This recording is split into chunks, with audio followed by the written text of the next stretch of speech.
This episode was made possible by the fine folks at Washington State's Caviar Gold. My name is Bigfoot.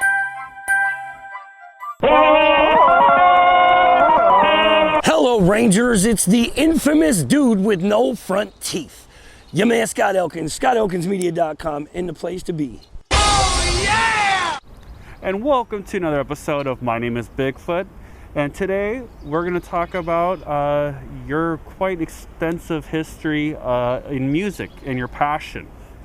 What started your passion in music in the first place?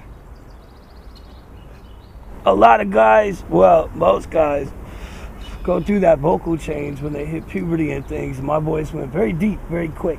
And I found a love for artists like Jadakiss, Talib Kweli, Mos Def, Common. A lot of their vocal tonalities and a lot of the way they spoke to the people really made differences in the community around them, and I thought that was powerful. That's what inspired me to get going. You went to a music and entertainment school. Correct. Full Sail University. What did you study there? I mean, obviously music and entertainment, but what did you specifically media management. I really feel like an industry like entertainment deserves to know what to say, how to say it, who to say it to, and when and why to say it. And if you don't know that information, there's always going to come a hole in the game. So you got to spend whatever time you spend shining, you got to spend twice as much grinding. I really felt like to get a bigger spectrum of outside of Washington State per se, or my own area, I needed to reach out, and there's no place further without leaving the country than Full Sail University in South Florida. I really felt like it was a good chance to learn from people that are in the game rather than people trying to explain how to be in the game, if that makes sense. It does. What is an average day for an audio engineer? It honestly gets monotonous, repetitive, very, very sequential as far as details. You know, you learn formulas and you stick to them. The best way to know is if it sounds right to you, you're doing it right. What are your thoughts on auto-tuning? It's garbage. I think real talent amplified with auto-tune is good, but there's a lot of people that lean on auto-tune as a primary resource to make good music, and that's messed up. What about your thoughts on people that have ghostwriters? That's retarded too. That's even more retarded than auto-tuning. I've never had a ghostwriter in my life, nor do I believe in having a ghostwriter. And if that writer wants to be anonymous, they should at least still get the production credits. But there's flat out ghostwriters for labels. So that means you're just watching a puppet on TV. And I don't believe in that. My name is Scott Elkins. I go by Scott Elkins as a production engineer, an audio engineer, a media agent, and an artist. Because I believe I have nothing to hide. And if you have nothing to hide, you have everything to gain. Now, you have worked at some of the most well-known music venues in Seattle. What made you so passionate about music? I started out with a company called After Shows, and it was weird because it would be at Studio 7.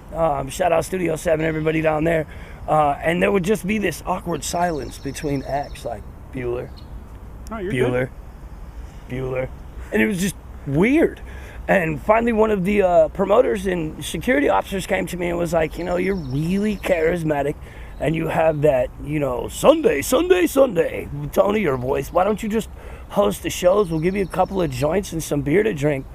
And it built into, you know, being a mainstay at the after shows and the Earth Entertainment shows that were being there.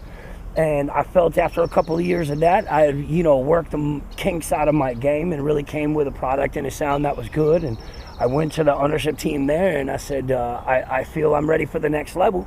And the first major shows I played there were Kung Fu Vampire, a Haystack, and then 3-6 Mafia. And, you know, my team, shout out to my production team, ScottElkinsMedia.com, always have my back, 5 years strong now. You know, it's been a chance to be able to expand over and over and over again just by doing what I do rather than trying to be something I'm not or pushing a fake product. We're just out here passionate, having fun, making music, and, you know, whatever happens, happens. You were a media programmer at 88 Keys. Yes, sir. What did you focus on? Everything. I focused on the algorithms necessary to take every single solitary aspect of research a Seattle promoter will do and expand on it. Looking at Census Bureau. How much money does the neighborhoods we're putting these shows make? If you're putting a $30 pre-sale ticket into an area that doesn't make more than $40,000 a year average household income, then you're barking up the wrong tree. A lot of places have different tastes. A lot of places have different generational availability. There's some shows we can put in Seattle that the cops will show up within an hour of us actually going public. Then there's some shows to where the cops will show up and groove with us and take pictures with fans and be able to interact, and we'll let them in the venue. It's just a question of professionalism, courtesy, and the ability to do business. That's, I think, the key point here is the region keeps on asking itself, what's wrong with the Northwest? What's wrong with the Northwest? Everybody remembers entertainment, barely ever remembers the business behind it. I think that's a paramount key towards the success me and my team have had over the last couple of years, is just remembering that maturity, remembering people have thousands of dollars in their credibility and their houses and their businesses on the line by allowing us as entertainers to come in their establishments and do what we do. So I push the best foot forward to be that middle ground. I need to know enough about the artist world that the venue owner doesn't feel misinformed. I need to know enough about the owner's world to make sure the artist doesn't feel misinformed. And when those two parties can come together, that's when successful situations take place. Now, how long have you been in the rap game? Let me see. Like, were you in high school? 15 years. 15? I was a junior in high school and really kind of fell in love with sounds like, Nothing But a G Thing. Chronic 2000 was real heavy in my playlist. A lot of 50 Cent. I like, obviously, a lot of Eminem. Being a Caucasian MC, you try and draw relation to a lot of different people emotionally and lyrically. I just think I had an open mind, and I wanted to learn how did he do that? What is he doing that I'm not doing? That was the main thing I looked at. What are you working on right now? Right now, I'm kind of dabbling in numerous things. I got a mixtape coming out with DJ Hoppa, formerly of Funk Volume, called The Melee. That's really going to be dope. I'm fresh off of a contract with One Fan Music Group, so I really wanted to come out and make a statement. I got Trinidad James. I'm programming a show with him and Scotty ATL. It's at Tony V's, 1716 Hewitt Avenue North in Everett. That's October 22nd. You can get your tickets at purplepass.com/Trinidad James. Plus we got ScottElkinsMedia.com. I think my brand's diversified enough that I can open doors for other artists. So we offer internet packages for artist development, as well as just high place coverage. We got 42 Filthy Music coming to back me up today. And it's just friends in different places, building and maintaining relationships and being able to understand how to do that is something I feel is my gift to the game. I don't want to just sit here and rape the game for money. I want to make my region better than when I found it. So I'm doing my part to do so, I feel. What would you suggest to a new band starting out that's looking to go on tour or to branch out their coverage to widen their audience? Honestly, accessibility is the separation of success and failure in the entertainment business. I'll say that even in more layman terms. Access controls everything, so make yourself accessible. I spent years going to school, Full Sail University, learning social media analysis, Facebook digital advertising, all the way to Twitter program algorithms and automatic invites on an event page to be able to raise actual traffic.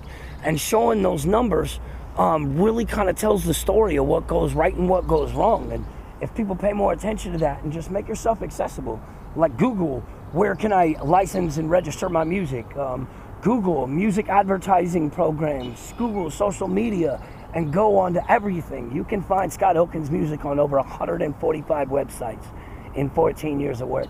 And I still to this day find new platforms, new connections, and I just try and bring the best, most passionate product from me as a person. It was never, oh, this is my crew, or this is this, or this is that. Love me or hate me, like me or dislike me, wish my failure or wish my success. You know my name, and that's why it became an ultimate brand. All advertisement is good advertisement. So it just made sense to me coming off of a label to where I'm looked to be supported by all of these people and not feeling that support that I needed, that maybe it's me that needs to be that pillar. And therefore, this is my first public statement after going public with the Washington State Stock Exchange. That's what brought on www.ScottElkinsMedia.com. What is your favorite type of kush to smoke? Do you like indicas? Do you like sativas? What do you like? I like hybrids, sativa dominant, just because I'm a really anxious individual. I have bad anxiety issues, and I smoke to be able to just woosah. Yeah. Yeah, I'm a sativa person as well. I got too much shit to do to just be couch locked. But after a long day, I totally understand that. But yeah, I like sativas. I mean, honestly, too. I like weed, period. You got to have different things for different times. It's kind of like liquor or food. You got different moods for different situations. Like if me and the wife been working all week and we just want to chill, smoke a fat blunt of purple indica. If we've been chilling all week and we just want to turn up, yeah, smoke a fat purple blunt of that sativa. There's just a little something for everybody. I think that's why it's our smoke of choice. All right. Pipe, bong, or joint? What is your personal preference? That'd be like me segregating a woman. I got to say all of the above. It does kind of like the situation is what determines, right? Yeah, I've literally we went from access joint to to all three. pipe. Yeah. As long as you smoking, and you good. That's all that matters. Funny story, before marijuana was legal, I was touring with a company called Aristocrat Records, and I was an announcer for their shows. This was like John B., Boyz II Men, things like that. And gosh, this had to be 2001, 2002, something like that. I was in Austin, Texas, and I was wearing cargo pants. I think I had like an ounce of weed on me. And as we all know, Austin, Texas, an ounce of weed is woof.